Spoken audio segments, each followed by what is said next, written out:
les voy a presentar al primer conferencista.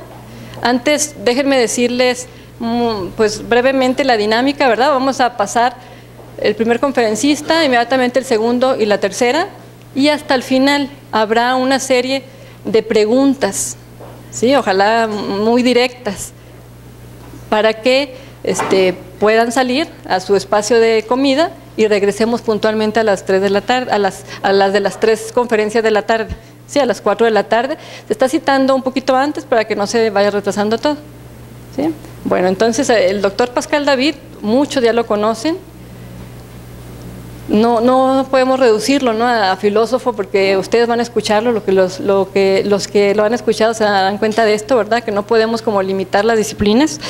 Y él es maestro, es profesor de la Universidad de Bretaña Occidental, ¿sí?, en Francia. Él es traductor de Heidegger y Schelling. Ha escrito una cantidad de obras impresionantes, entre las que destacan una razón, se me fue el nombre.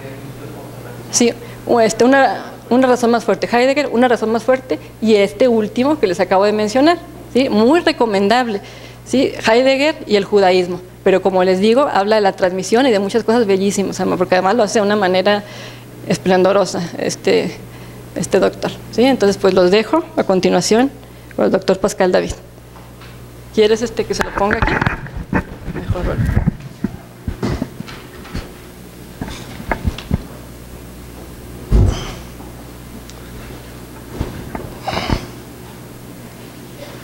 Muchas gracias y buenos días a todos. Agradezco al CIDEM y especialmente a Verónica Peinado la invitación a tomar la palabra aquí en Cuernavaca sobre el tema que quiere decir leer. Un acercamiento a la lectura, uno de los caminos. Uno de los caminos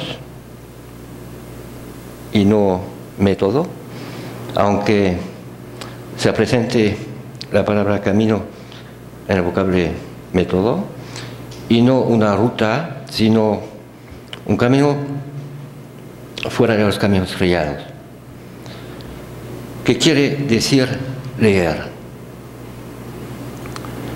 Si un libro es un objeto físico en un mundo de objetos físicos, ¿cómo puede ser que estamos leyendo a lo que Borges llama en su arte poética una resurrección del mundo, entrecomillado?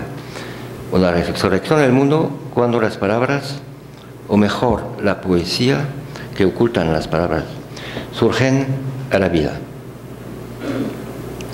La palabra resurrección ya indica una visión cristiana de la lectura.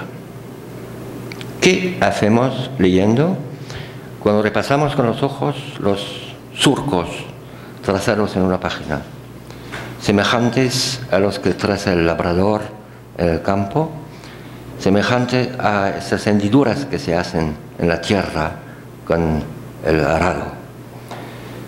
Podemos leer de izquierda a derecha, o también de derecha a izquierda, como en árabe y en otras lenguas semíticas. Para mayor INRI, podemos escribir al revés lo que se escribe con normalidad de izquierda a derecha y leerlo luego con un espejo, invirtiendo lo invertido a la manera de Leonardo da Vinci. Más allá, en la escritura llamada bustrófedon, en la antigüedad, bustrófedon, o sea, un antiguo tipo de escritura. Gracias. En la escritura llamada bustrófedon, o sea, un antiguo tipo de escritura, por ejemplo en griego o etrusco, en la cual la dirección de los signos se invierte a cada línea.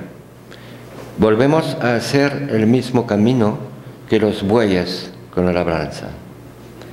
De izquierda a derecha y después de derecha a izquierda, y así sucesivamente. Así los ojos vuelven a labrar la página. Sea lo que sea, leer supone algo escrito en un soporte, y un movimiento de los ojos recorriendo con la mirada, surcando en una travesía, en un viaje interior que hace surgir y brillar sentido a la luz del entendimiento como un alumbramiento. La afinidad entre las líneas sensatamente ordenadas de la hoja de papel y los surcos regulares del campo no escapó al escritor hispano-latino Prudencio, coetáneo de San Agustín, hablando de los calami sulci en latín, o sea, de los surcos trazados por el cálamo.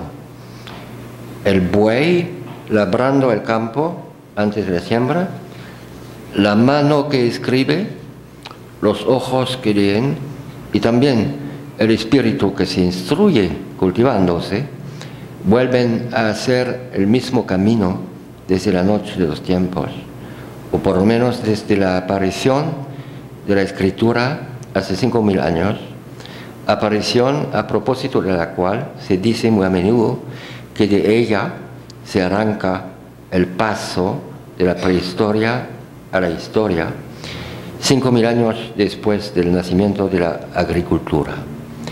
El mismo camino, un camino abriendo al hombre un sitio o un espacio, un hogar para su habitación laboriosa, con el sudor de su frente, para su habitación laboriosa y pensativa de la tierra, para su habitación poética de la tierra. De hecho, el mundo de la latinidad antigua no olvida la metáfora de Cicerón, forjando la expresión cultura animi, cultura del espíritu, a partir de la cultura agri o agricultura. El espíritu humano es como un campo que solo puede dar sus frutos cuando está cuidadosamente cultivado, en lugar de quedarse en baldío, inculto y en ese caso bárbaro. Los textos latinos más antiguos hacen constar la existencia del verbo latín colo, colere, en el doble sentido de habitar y cultivar. Leer, sencillamente para distraerse, para pasar el tiempo, matar el tiempo, o leer para escapar de la barbarie. En el supuesto de que la posibilidad de leer sea otorgada a todos gracias a la escuela, o sea, el ocio requerido para instruirse. Las letras como humanidades en el despertar de la civilización o en el Renacimiento. Las letras como material permitiendo al ser humano forjar su propia humanidad, la plenitud de su ser y también su humildad, el conocimiento de sus propios límites.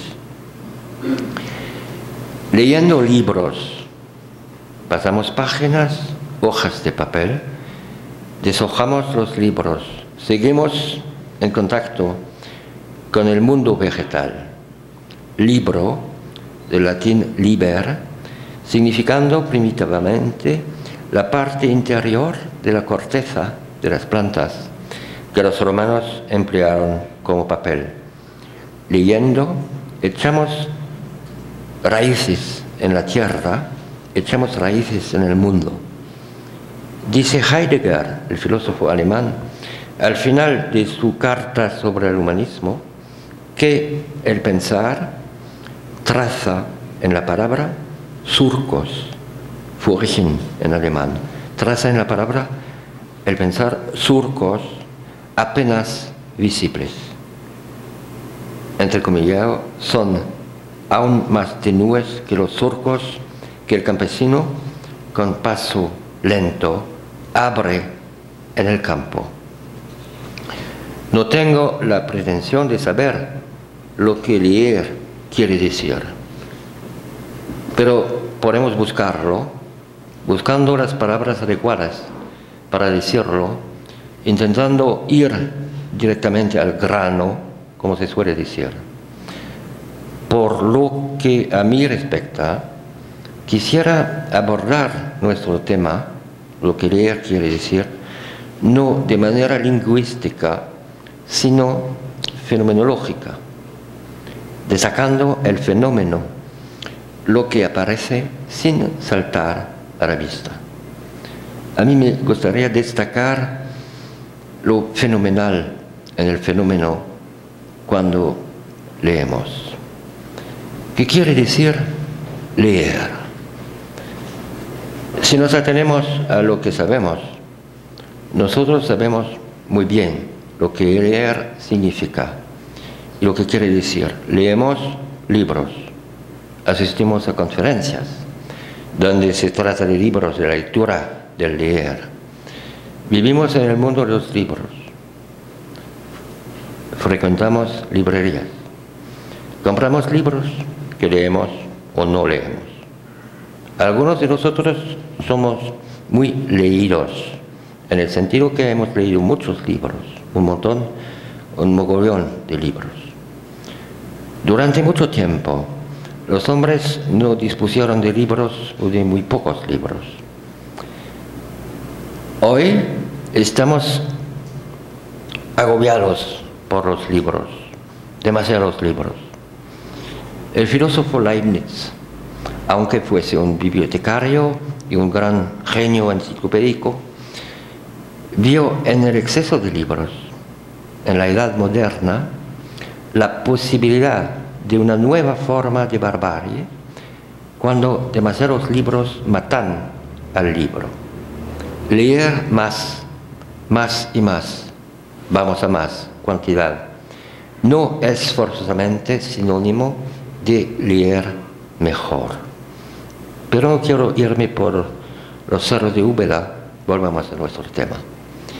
Valga la redundancia, yo no sé yo lo que quiere decir leer, por eso quiero buscarlo con vosotros. Eso siguiendo la lectura de libros para aprender lo que leer quiere decir. Pero tengo también la sospecha de que leer podría aprenderse de otra manera que leyendo libros. O quizás, en la medida de que se refleja en los libros que leemos, el gran libro del mundo. Intentaremos diferenciar lo que significa la palabra leer y lo que quiere decir, aunque existan opiniones diferentes sobre si esta distinción es necesaria. Lo que leer significa, ya lo aprendimos, que yo sepa, con la práctica, con el aprendizaje de la lectura. Juntar lo que los antiguos llaman elementos, stoikeia en griego, elementos, letras que forman sílabas que forman voces que forman frases. Pronunciar los signos de un texto, interpretándolos, y por lo tanto interpretarlo, despejar o despertar sentido. Lo que leer significa se refiere naturalmente a los signos, a una significación. Si leemos sin prestar atención al sentido de que leemos, no leemos propiamente, sino que balbuceamos. Así no damos pie con bola. La lectura es la condición de posibilidad de la lección y está de la escuela como lugar aleccionador, como institución creada para instruir en el marco de la instrucción pública. Y la instauración de la instrucción pública podría ser un signo anunciando el advenimiento político de la República. Las cosas que deben leerse, que se leen, se llaman leyenda y forman la leyenda de los siglos, a la cual, leyenda de los siglos, se supone que la escuela da acceso. Un pueblo tiene necesidad de leyenda para orientarse y llevar a cabo su propia historia. Para comprender lo que viene a continuación, lo que leer significa, en qué consiste lisa y llanamente la operación de la lectura, lo aprendimos en los bancos de la escuela primaria. ¿Cuándo y dónde? En los buenos tiempos, la letra con sangre entra, como en el dibujo de Goya, titulado La letra con sangre entra, o escena de escuela, Museo de Zaragoza, España. La letra con sangre entra, donde se puede ver una crítica de Goya a la educación de su época. En cuanto a saber lo que leer quiere decir, en la plenitud de su sentido, puede requerir y exigir el trabajo de toda una vida. Leer toma tiempo y requiere paciencia. Por lo tanto, y dicho sea de paso, la propia idea de una lectura rápida, hoy de moda, para facilitar la comunicación en la aldea global, en detrimento de la transmisión que toma tiempo y da tiempo al tiempo, constituye un contrasentido, a mí me parece, grave sobre la esencia de la lectura. Los surcos que el campesino abre en el campo, los abre con paso lento. Hay leer y leer, acostumbrados a la lectura rápida, que se contenta con recoger, o sea, en este caso, almacenar informaciones que pueden convertirse inmediatamente y automáticamente, informativamente, en datos digitales del ordenador, como se dice en España, o computador, como se dice aquí, o sea, en un cálculo, haciéndolo sin miramientos al pensamiento pensativo, meditativo, buscando sentido y no solamente dándose cuenta, echando cuentas. Quizás nosotros ya estamos hoy perdiendo el sentido hondo, verdadero, de lo que leer quiere decir. Hay leer y leer. No leemos una página de Cervantes, digamos, de la misma manera que leemos eventualmente en diagonal una página de tal periódico, de cuyo nombre no quiero acordarme. ¿Quién puede saber lo que leer quiere decir? Solo el leído. Y para ser leído no basta haber leído, ni siquiera haber leído un montón de libros, no basta la sola acumulación de lecturas, aunque sea en la biblioteca de Babel, si no nos dejamos transformar por ellas.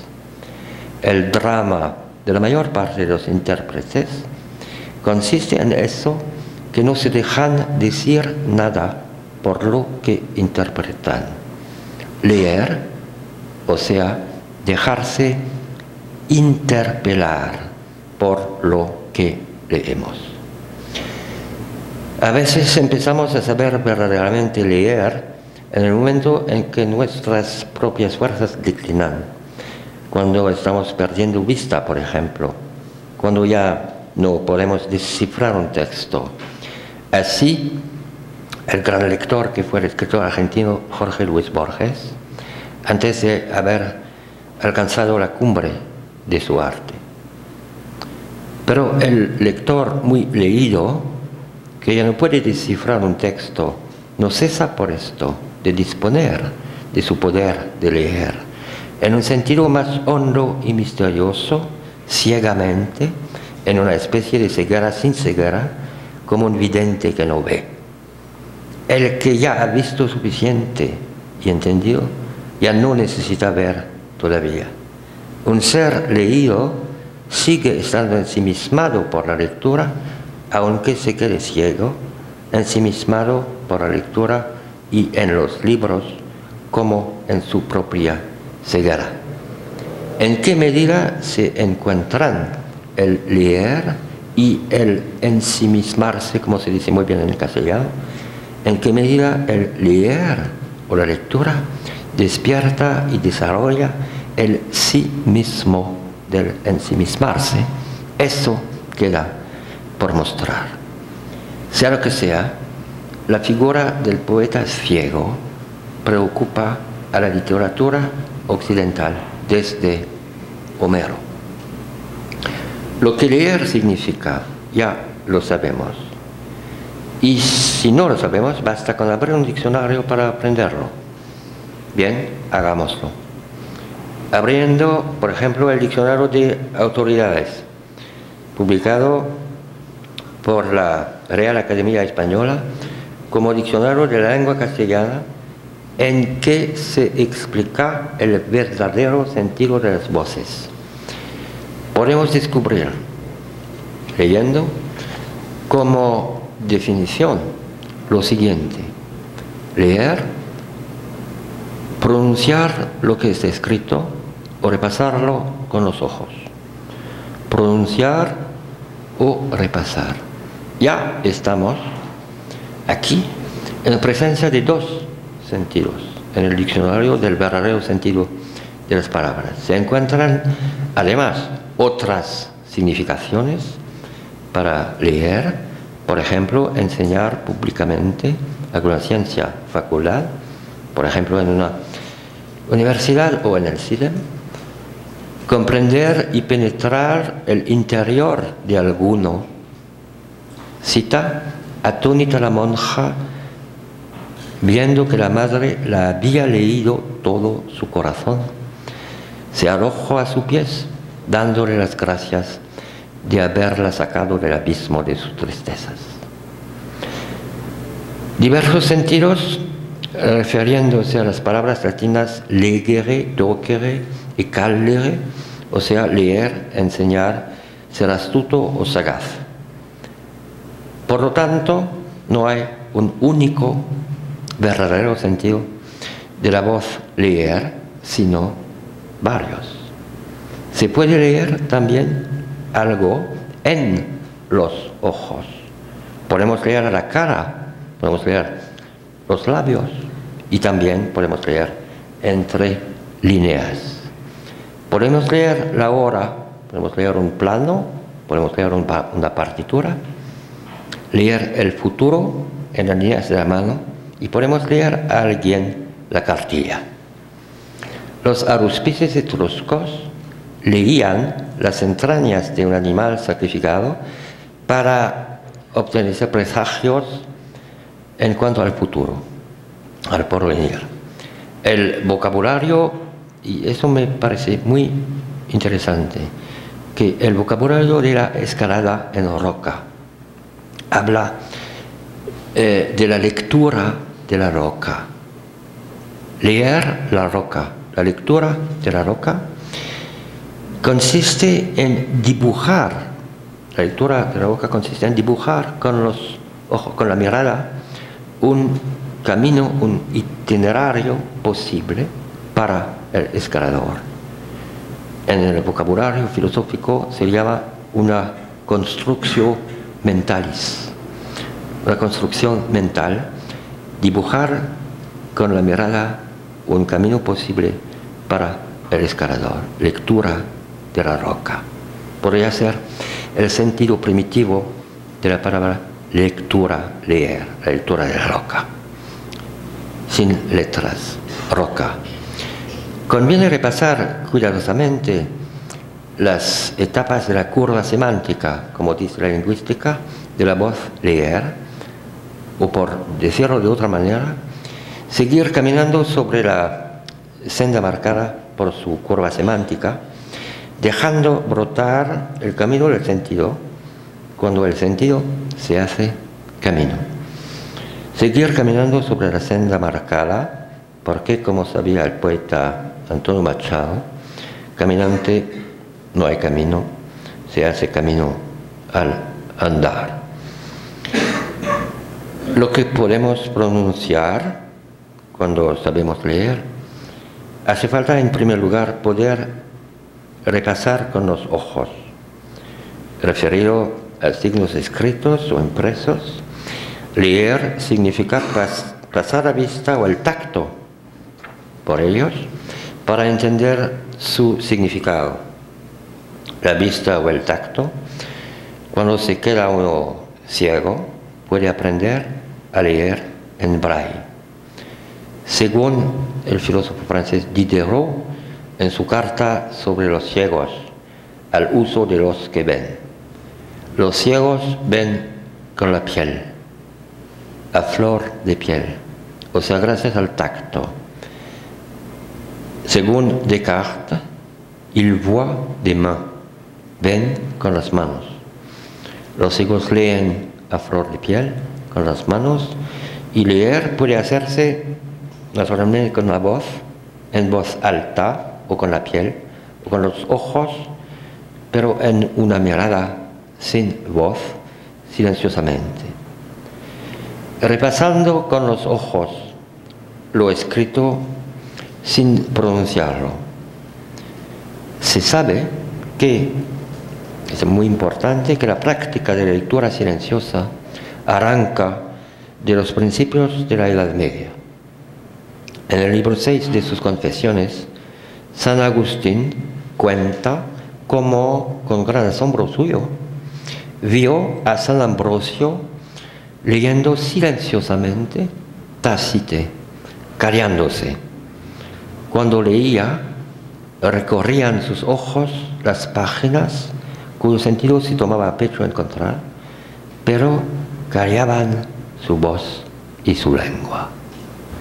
Eso ocurre a eso del fin del siglo IV de nuestra era.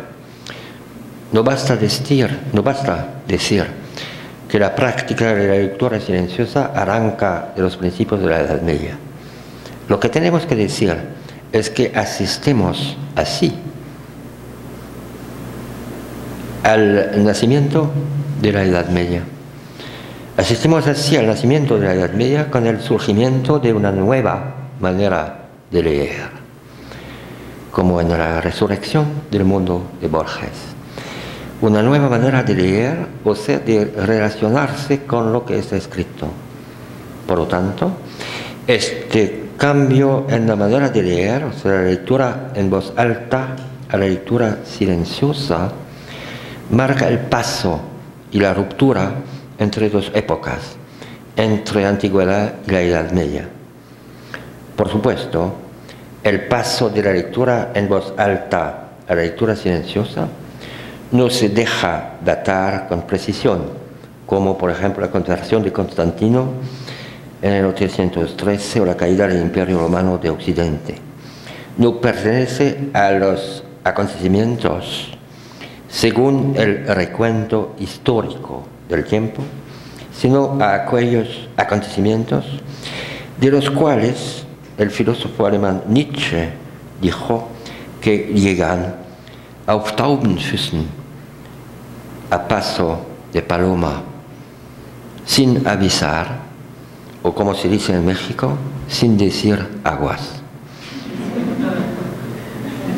Un cambio tal de ese alcance, Heidegger no lo declara solamente histórico, sino historial, dotado de una profundidad cualitativa.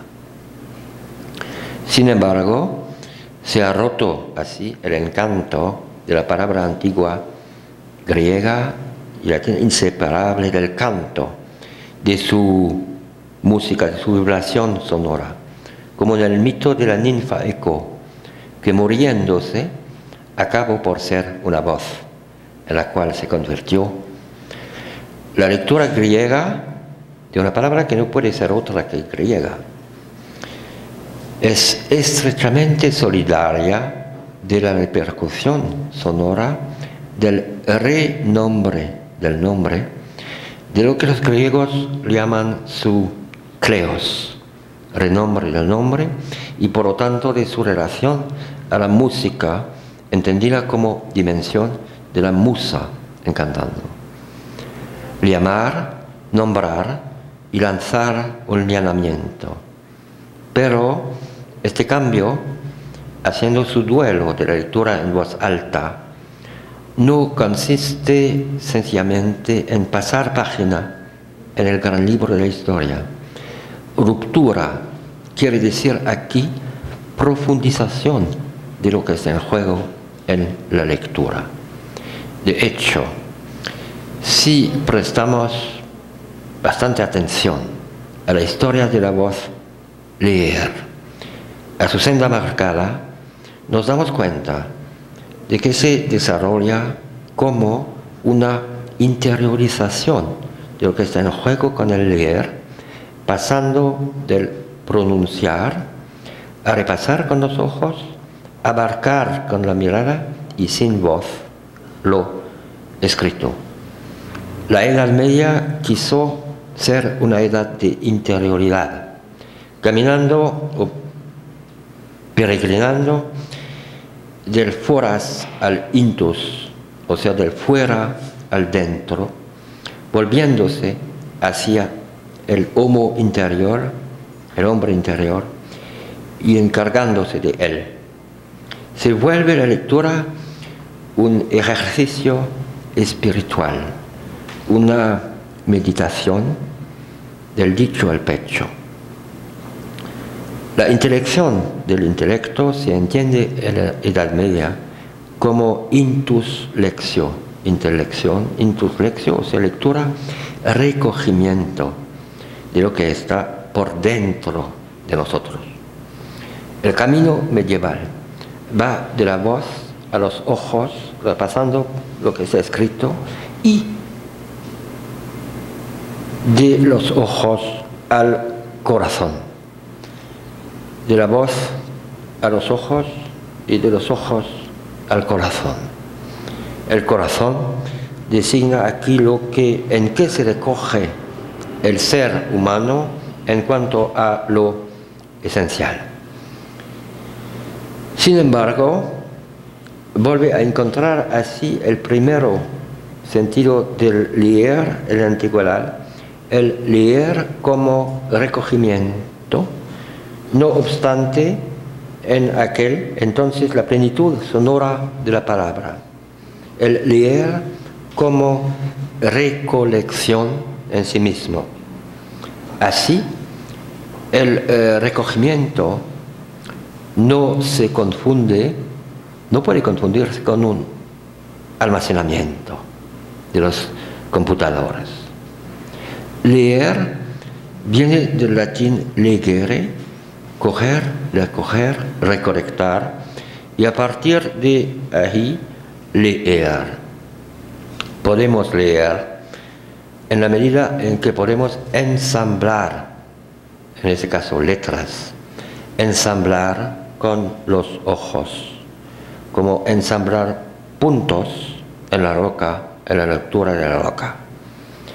Aquí no hay únicamente un movimiento de los ojos que repasan lo escrito, sino un gesto